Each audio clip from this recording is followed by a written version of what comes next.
back, folks, to another special presentation of History of Tony. Today, we're going to talk about Valentine's Day.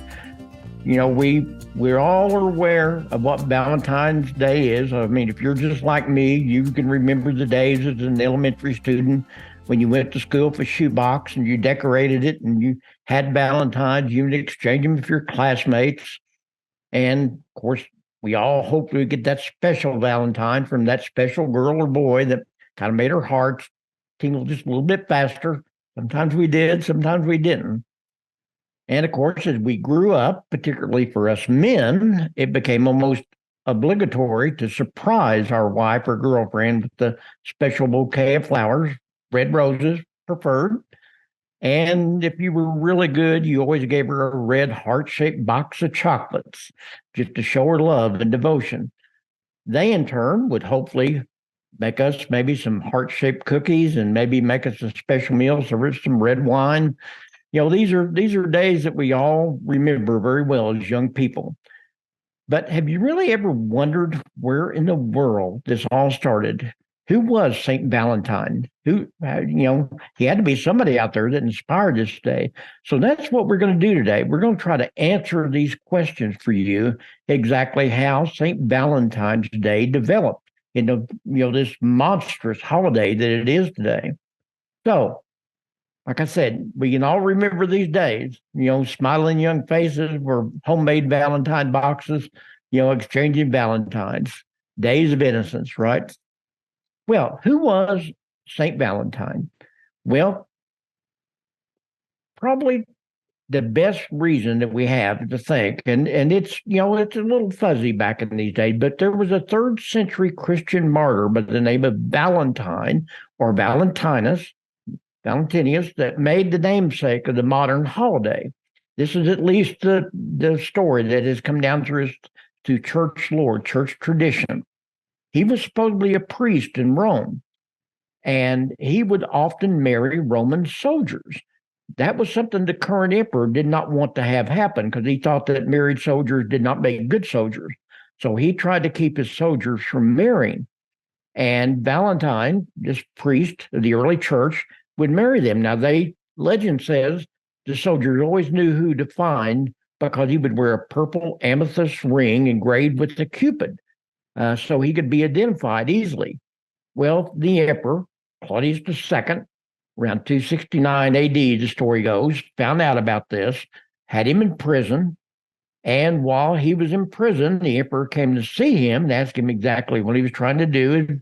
And the story goes that Valentine tried to convert him. So he sentenced him to death, said, no, that's it. You're going to be, executed. While he was imprisoned, the jailer's blind daughter, a little girl by the name of Julia, fell in love with Valentine, and he fell in love with her. She would bring him meals, and she was blind.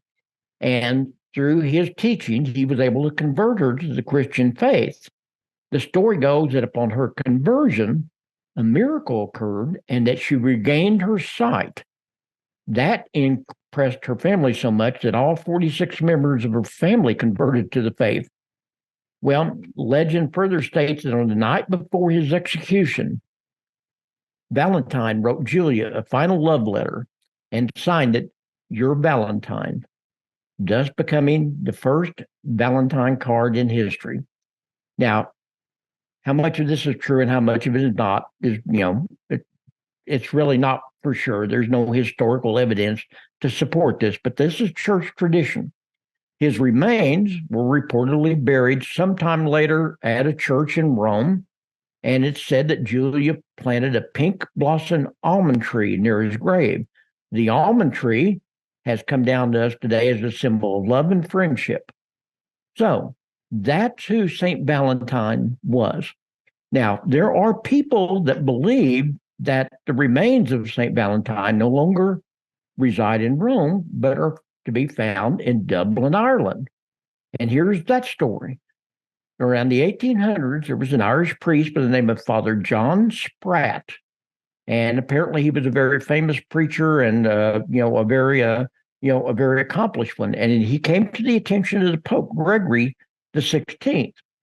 And he invited Father Spratt to come to his church in Rome to preach. And when he got there, he did such a terrific job that the Pope said, I'm going to give you the remains of St. Valentine's. And so they had the remains, according to tradition, in a wooden casket, and they returned them or gave them to Father Spratt, and he took them back to Dublin and buried them, or rather had them placed in an altar at the Whitefriars Street Church in Dublin. And this is a photograph here of the remains of what are considered to be the remains of St. Valentine's. Not everybody agrees with this story in the church. Some people believe he still is buried in Rome, but some people believe he actually is. His remains can be found in Dublin, Ireland. Now, as all things in old times, there's a lot of concerns about exactly how this all happened and whether or not it was actually done this way. We know for a historical fact that the Christian church often kind of co-opted holidays from the pagans in order to become more attractive to those the church were actively seeking to convert. They would take a day that they knew was worshiped by the pagans, and they would make this a day to worship somebody. For instance, classic example is Christmas Day, December 25th, which was actually a very important day to a cult of what was called the Mithridatic cult in Rome. And they used that. They considered that day to be, the day that they were going to celebrate the birth of Christ. Now, as it turned out, when they decided to have a feast day for Valentine's Day, they chose the same weekend that the Feast of Lupercalia was held in old ancient Rome. The Feast of Lupercalia was held on February 13th through the 15th, and it was a celebration of Juno, the pagan goddess of love, marriage, and fertility. The festival was held in front of a cave in Rome called the Lupercal Cave, where supposedly the twins Romulus and Remus, who were the traditional founders of the city, were said to have been raised by a she-wolf, Lupa. If you know anything about the old ancient, history of Rome, this is how Rome supposedly came about. Well, the rites began with the sacrifice of a goat, and Lupercalia proceeded to the smearing of blood on the participants, and then the male participants would run around the Palatine Hill, whipping the women that were present with rawhide thongs made out of goat hide. These were called februm, which is where we get the month February. After this, the men would randomly choose a woman from a jar, named from the jar, to be, to stay with for the remainder of the fertility festival that weekend. Now, over time, the Lupercalia festival became a little bit more dignified, less notorious, and for a while, it kind of coexisted with the Christian church. Eventually, the Catholic Church decided that they were not going to have this anymore, and they once they were in complete control of the area, with the Christian Church was the dominant church of the Roman Empire, what was left of the Roman Empire, they outlawed it. So, was there a connection between the pagan feast and the Catholic feast day of Valentine? Nobody knows for sure, but the old saying, where there's smoke, there's usually a little bit of fire. So it may have been, it may not have been. This is a painting, a Renaissance painting that someone did of the Feast of Lupercalia. And you can see the men there whipping the women with the februm, again, where we get the month February. Now, for several centuries, the Feast of St. Valentine's was purely a religious holiday. It was a feast day for this saint. But as things developed, it more and more became connected with the concept of romantic love. The first recorded association of Valentine's Day came through a poem written by a man by the name of Geoffrey Chaucer. You may know him from writing the Canterbury Tales. In 1382, he wrote a poem called The Parliament of Fowls, and he wrote this as celebration of the first anniversary of King Richard II of England and his intended bride Anne of Bohemia. And in this poem, he wrote this: For this was on Valentine's Day, when every bird comes there to choose his match, of every kind that men may think of that, and that so huge a noise they begin to make that earth and air and tree and every lake was so full that not easily was there space for me to stand. So full was the place.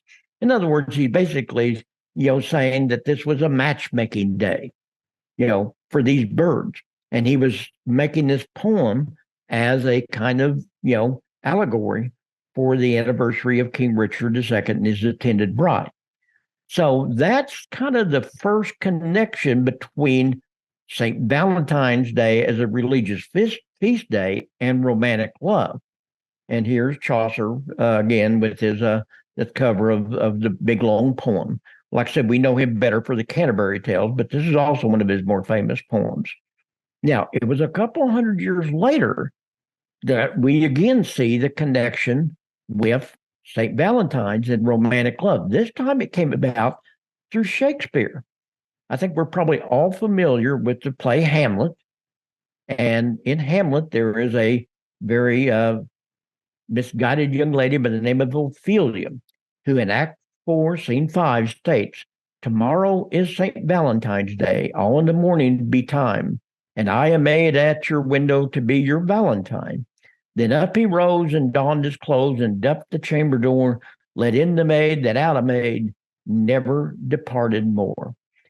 Now, in English, and of course this was in English, but in English, what Ophelia is basically saying is that she was deceived into having a relationship here with this young man. And once she was no longer a maid, a virgin, then Hamlet sent her to the nunnery, which I think we're all aware of.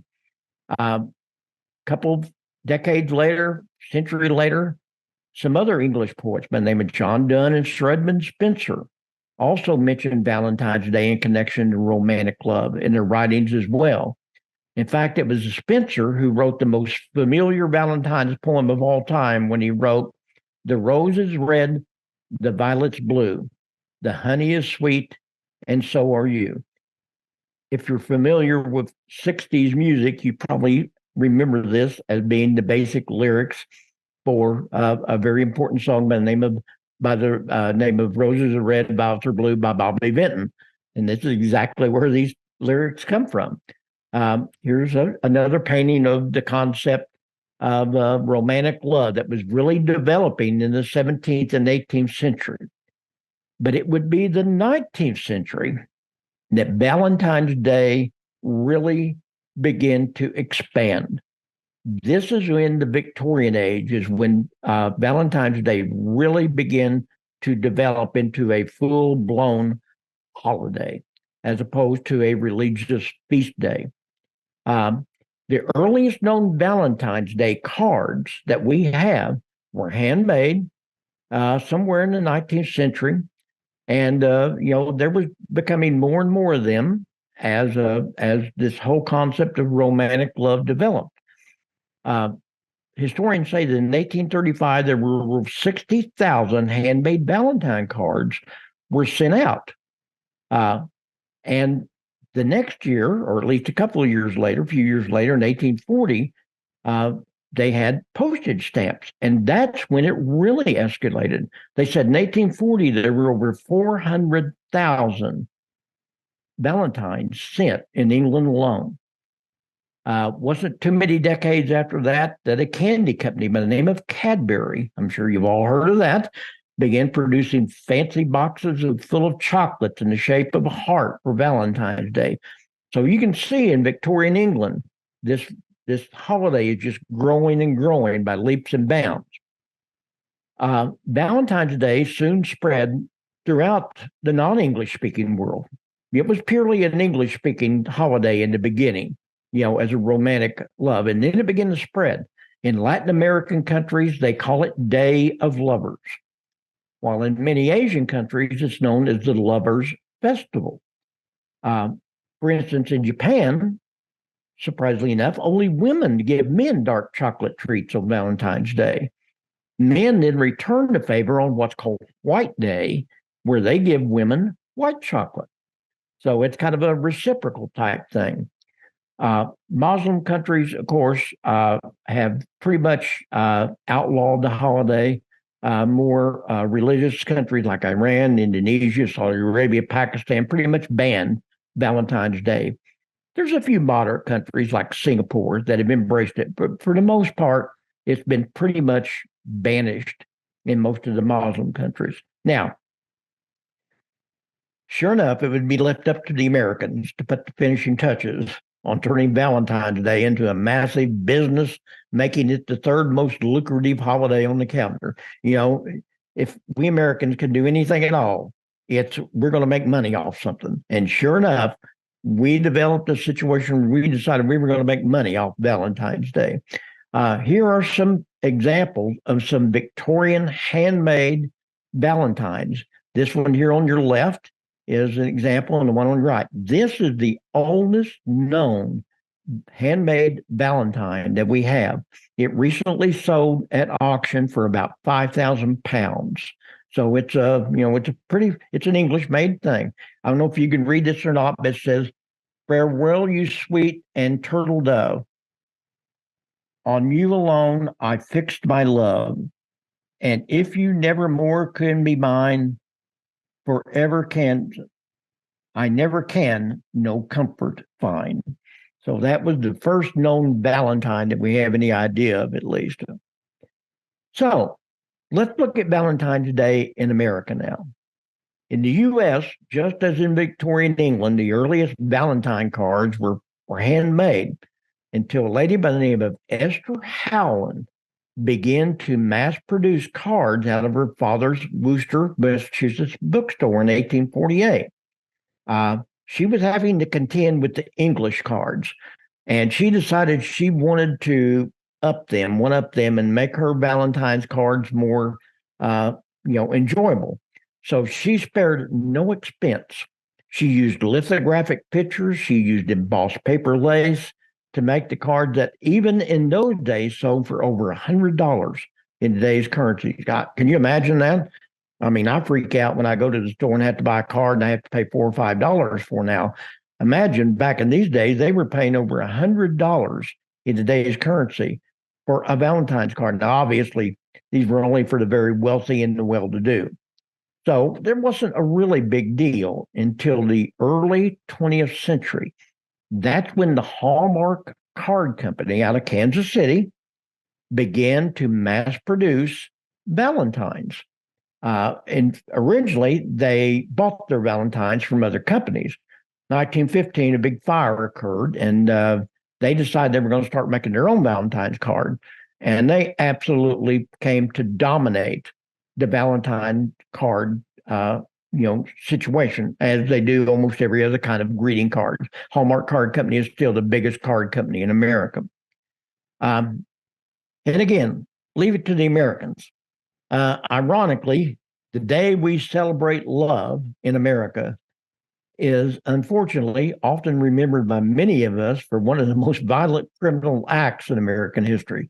That's just typical of us. On February 14th, 1929, 7 members of the Chicago North Side gang led by a man by the name of Bugs Moran were murdered by 4 unknown assailants allegedly hired by Al Capone, who was conveniently in Florida when it took place. While they were gathered at Lincoln Park Garage, they were machine gunned down because they had encroached upon Capone's territory. And the Valentine's Day massacre has gone down as one of the defining moments in this gangster era of the 1920s and 30s that we have seen so many movies and TV shows about. So here's the headline from the Chicago Tribune about the St. Valentine's Day massacre. This is Bugs Moran, and Alphonse Capone. And you can see a photograph of the bodies laying there. This is one of Esther Howland's handmade lithographic lace Valentine's Day cards that she made and sold out of her father's store, that she sold for an exorbitant amount of money for this day and time. So today, of course, Valentine's Day is big business. I don't know if you realize just exactly how big a business it is. According to the National Retail Federation, American consumers will spend an estimated 25.9 billion, that's billion with a B, dollars on gifts for Valentine's Day this year. I mean, that's bigger than most of the gross national product of most countries in the world. It's estimated the average American will spend $131 on family members and significant others, with the largest group of spenders being the 35 to 44 age group. They will spend approximately $335 plus on gifts for the romantic holiday. So, guys, if you're not going to spend $130, you're kind of, behind the eight ball here, which I can guarantee you, I'm not going to spend $131. I have spent quite a bit of money in times past, but not now. Much of that, of course, is spent on flowers, candy, cards, and jewelry, as well as expensive meals, drinks at restaurants and bars. 60% of Americans will buy their loved one a Valentine's Day card, making it second only to Christmas in greeting card sales. But really, greeting cards only make up a fraction of the retail business of Valentine's Day. The floral industry, this is their big day of the year. It's kind of like Black Friday on Christmas. They say that certain stores are made or broke or on Black Friday. Well, the floral industry is made on Valentine's Day. Estimated 22% of the population will spend an estimated $2.3 billion on flowers on Valentine's Day. The candy industry will also see huge profits. Over 36 million heart-shaped boxes of chocolates will be sold for $1.8 billion, making Valentine's Day second only to Halloween as far as candy sales. The clothing lingerie sales boom, $2.1 billion in that industry. And then there's the restaurant industry, because a lot of people will take their loved one out for a nice meal. That's $4.4 billion will be spent on Valentine's meals.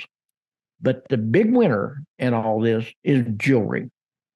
Jewelry will expect the sales of $6.2 billion in jewelry sales on Valentine's Day. So, like I said, folks, it is big business in America.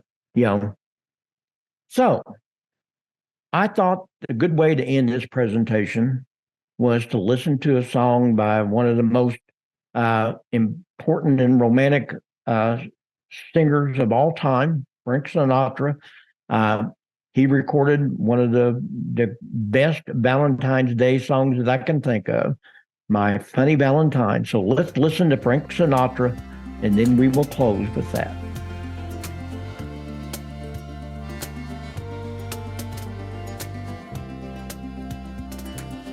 Well, I appreciate you being with us, and I hope you've enjoyed it.